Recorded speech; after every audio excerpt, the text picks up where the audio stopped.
Hey everyone, it's time for our next book in the Time Flies series, Put Your Best Foot Forward. Let's take a look at our vocabulary words to help make the story more interesting, and then we'll dive right in.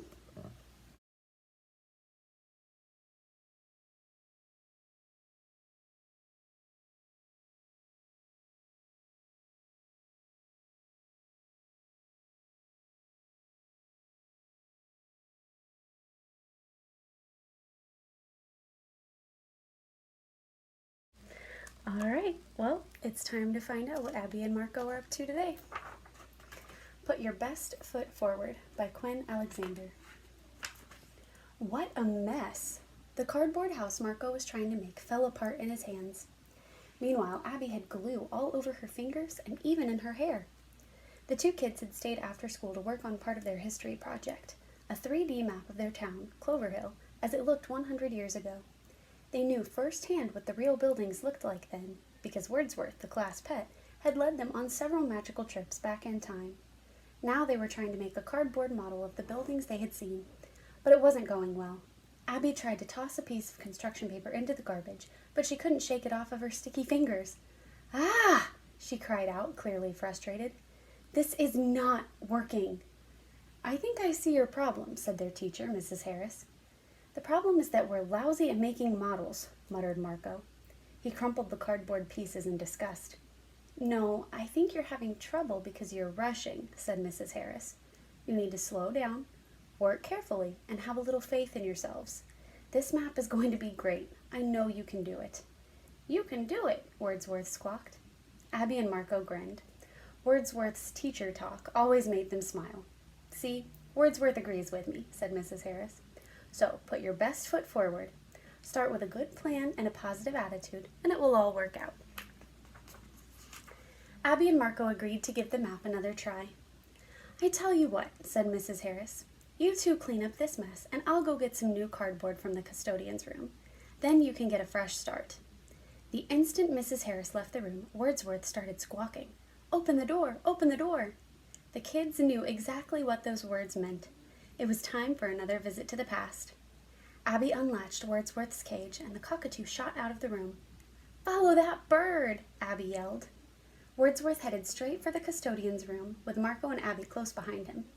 The three of them whizzed right by Mrs. Harris, who was standing in the hallway, talking to Mr. Keyes, the custodian. "What in the world?" Mrs. Harris said. But Abby and Marco didn't even pause. They rushed to the supply shelves at the back of the room, where a tunnel magically appeared. There was a loud pop, a burst of bright light, and suddenly they emerged in the Clover Hill of 100 years ago. Abby rubbed her eyes. "I wonder where we are this time," she asked aloud. The kids looked around. The room they were standing in was lined with shelves, and each shelf was packed with household objects. Clocks, pots and pans, dolls, box cameras, even musical instruments. All of them broken or missing parts. Three-legged tables and chairs without seats lay on their sides on the floor, making it difficult to walk anywhere. A work table at the back of the room held a jumble of screws, nuts, bolts, springs, levers, gears, and tools. "It looks like a fix-it shop to me," said Marco. "Your reasoning is excellent," said Wordsworth, who could speak like a person whenever they visited the past. "There are certainly numerous items in need of repair." "What a mess," Abby grumbled. "I hope we aren't brought here to clean up." "Shh," Marco said. "Listen." The kids could hear the sound of someone humming. They followed the sounds to a room tucked around the corner from the work table. Peering inside, they saw a small man hunched over some sort of contraption. He was carefully bending wires together with a pair of pliers, and he was so involved in his work that he didn't even notice them approaching. "Hello there," Abby called out cheerfully. "What?" The man was so startled that he dropped his tool. A spring went flying into the air and sailed across the room. "Oh my, I apologize for being so jumpy, skittish, and discombobulated," the man said, fidgeting with a large bow tie he wore. "I didn't hear you come in." Then he frowned and his shoulders sagged. "If you've come to pick something up, I'm afraid it isn't fixed yet, but I'll get to it right away. Pronto, immediately." Abby and Marco weren't sure how to answer. They could hardly say, "We aren't here to pick anything up, we're just visiting from the 21st century. Besides, they were distracted by the funny way the man spoke and all the long words he used. "That's okay," Marco said. "We aren't here to..." He stopped in the middle of his sentence as he realized the front part of the store was a cluttered, silent mess of broken objects. But this back room was neat and tidy and full of strange gadgets that hummed and whirred and moved, some by themselves. Abby checked out an odd-looking machine that stood over a pan on top of a wood-burning stove. "Wow, this is cool," she said. The man spun around. "No, it isn't. That stove is hot, blistering, scorching. Don't touch it. You might burn yourself." Marco tried not to laugh. "Abby was talking about that gadget, not the stove," he explained. "And when she said it was cool, she meant it was, amazing." "The word cool means amazing to you children," the man said. "How fascinating." The man took out a notebook and pencil and scribbled on one of the pages. When he looked up, he saw something he never expected to see. A large white bird landing on Marco's shoulder. "Oh my, what a beautiful, breathtaking, resplendent bird," said the man. "What's her name? Is she an anthropoglot?" "His name is Wordsworth," said Marco, "and I have no idea if he's an whatever you said." Wordsworth cleared his throat. "Anthropoglot, an animal with a human-like tongue, allowing for human-like speech," he recited. "A parrot is an anthropoglot. Obviously, I am much more than that." He ruffled his top feathers proudly. "Amazing, astonishing, dazzling," said the man. "I'm delighted to meet you, Wordsworth, and your companions, too.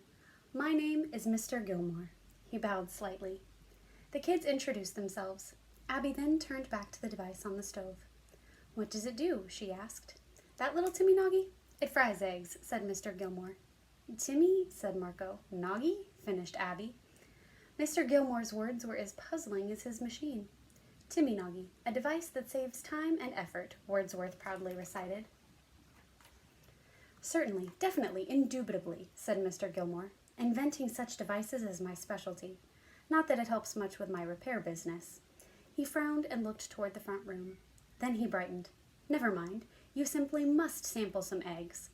Mr. Gilmore slipped 4 eggs into the machine, each one into its own slot. The device cracked the shells perfectly and dropped the eggs into the pan. When they were almost cooked, it flipped them over without making a mess. Marco and Abby were impressed, and very happy to gobble up the eggs. Then Mr. Gilmore showed them some of his amazing inventions. There was a contraption that spread jelly on toast, a wind-up machine that stirred soup, an automatic sock folder, and a gadget that polished shoes. "You may be the most interested in these," Mr. Gilmore said, pointing to an array of toys that lined up neatly on a low shelf along the far wall.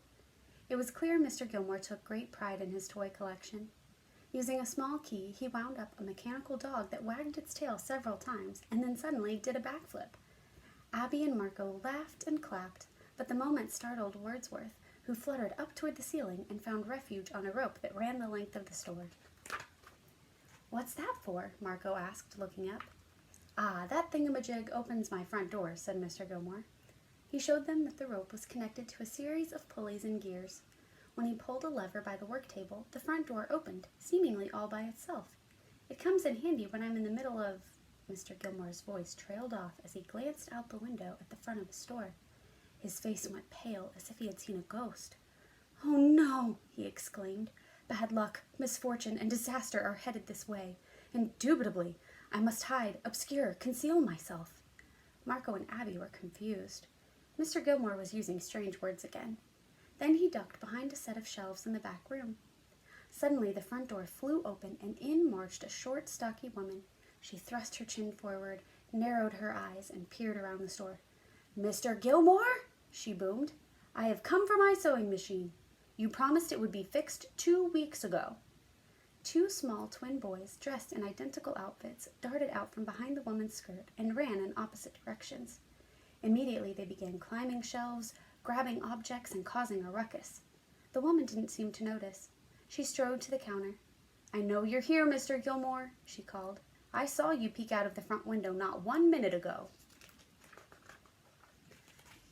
"I can see why Mr. Gilmore is hiding," Abby whispered to Marco. "Do you think we're supposed to do something?" Marco asked, looking worried. Suddenly there was a loud squawking coming from the front of the store. One of the mischievous twins had climbed up on a countertop. He was trying to get at Wordsworth, who was perched on an upper shelf. "Hey, leave Wordsworth alone," Marco shouted, running to the bird's rescue. Meanwhile, the woman continued to demand service, calling Mr. Gilmore's name loudly and leaning across the counter to see into the back room. Finally, Mr. Gilmore made an appearance. "Oh, hello, Mrs. Melton," he cried cheerfully, as if he were surprised to see her. "Mr. Gilmore," she snapped, "I've been here the last 2 Saturdays. Is my sewing machine finally ready?" Mr. Gilmore tugged at his bow tie. "I'm sorry, Mrs. Melton. My schedule has been unexpectedly frenzied, hectic, busy." His shoulders sagged once again. "You've had more than enough time to fix it," she insisted. "You simply waste time on all those crazy contraptions of yours." With a squawk, Wordsworth took off. The twins squealed with glee and ran after him, and Marco and Abby ran after the twins. They all barreled past Mrs. Melton and into the back room. Marco stopped one of the twins just as he was about to put a hammer in the shoe polisher and a wrench in the jelly spreader. The other twin grabbed an egg from the counter and called out, "Here, Birdie, Birdie!" "That kid is going to throw an egg at Wordsworth," Marco said. "You stop him," Abby said. "I've got an idea." While Marco took off after the boy, Abby headed straight for the toy shelf. She grabbed the mechanical dog and wound up the merry-go-round and hurried over to Marco, just as he was trying to pry the boy's fingers loose from the egg. The egg cracked, causing goop to spill everywhere. The little boy wailed, and so did his brother, until Abby wound up the mechanical dog and set it on the floor. The 2 boys inched up to the dog, unsure whether it was real. Then Abby wound up the toy merry-go-round and set it on the floor next to the dog. The twins took one look and were instantly mesmerized. Their wailing stopped. It was as if Abby had quieted a thunderstorm with the wave of her hand. The sudden silence stopped Mrs. Melton in her tracks. "My boys! I don't hear them," she cried. "Did something happen?" She ran to the back room, and she was astounded to see her twins playing quietly. She wheeled around to face Mr. Gilmore. "Where did you get those inventive toys?" she asked. Mr. Gilmore blushed. I made them myself," he said. Mrs. Melton stared at Mr. Gilmore. Then she looked back at her calm children. She opened her purse. "How much do you want for the toys?" she asked. "Name your price." She paid Mr. Gilmore what he asked, and she and the twins headed for the door with their new treasures. As soon as they were about to leave, Mrs. Melton paused, turned, and said, "Mr. Gilmore, this may not be obvious to you, but it is to me. You're in the wrong business." The door closed behind them, and peace returned to the store. Abby smiled at Mr. Gilmore. "You know what? Mrs. Melton may be right," she said. "Maybe you should be making toys and gadgets instead of running a fix-it shop. You sure seem to like inventing things a lot more than repairing them." "Indubitably," said Mr. Gilmore, stroking his chin. "Our teacher says you've got to put your best foot forward. Start with a good plan and a positive attitude, and it will all work out," Abby continued. "Maybe for you, running a toy store is putting your best foot forward." "Yeah, maybe you need a fresh start," said Marco. Suddenly, his eyes landed on something on the counter. "Hey, look at this," Marco said to Abby. "Can you believe it?" He held up an unusual device that spun around to reveal the meanings of different words. "As you may have noticed, I like words," Mr. Gilmore said, blushing. "That device is a little game I invented to help me recollect interesting vocabulary." "I know," Marco cried. "It's called What's the Word?" Mr. Gilmore pulled out his notebook again. What's the Word? An excellent name. Fascinating. Or as you might say, cool. Marco and Abby looked at Mr. Gilmore with newfound appreciation. Just last month, Marco had bought that very game from Mr. Thingamajig's Wonder Store, a popular shop in Clover Hill that sold toys, games, and scientific stuff, and he and Abby had played it together. Could Mr. Gilmore be the Mr. Thingamajig who had started the Wonder Store and created that word game so long ago? He certainly loved words. For the rest of the afternoon, Marco and Abby helped clean up and organize the store, while Mr. Gilmore repaired Mrs. Melton's sewing machine, humming as he worked. "If you'll excuse me for a few minutes, I think I'll hand-deliver this," he said when he finished. "Then I'm going to think about your suggestion and make some plans." After Mr. Gilmore left the shop, Wordsworth led the children to the tall grandfather clock. "Time to go home," he said. Abby opened the door in the front of the clock. There was a pop and a flash, and she and Marco and Wordsworth were back in the custodian's room at Webster School. "How in the world did Wordsworth escape from his cage?" Mrs. Harris asked, coming into the room the very next second. While they had spent many hours in the past, not a moment had gone by in the present. "Oh, that Wordsworth is full of tricks," said Mr. Keyes, strolling in behind her. "There is no telling what he'll do next." When they returned to the classroom, Marco took the mysterious map of Cloverhill from his desk.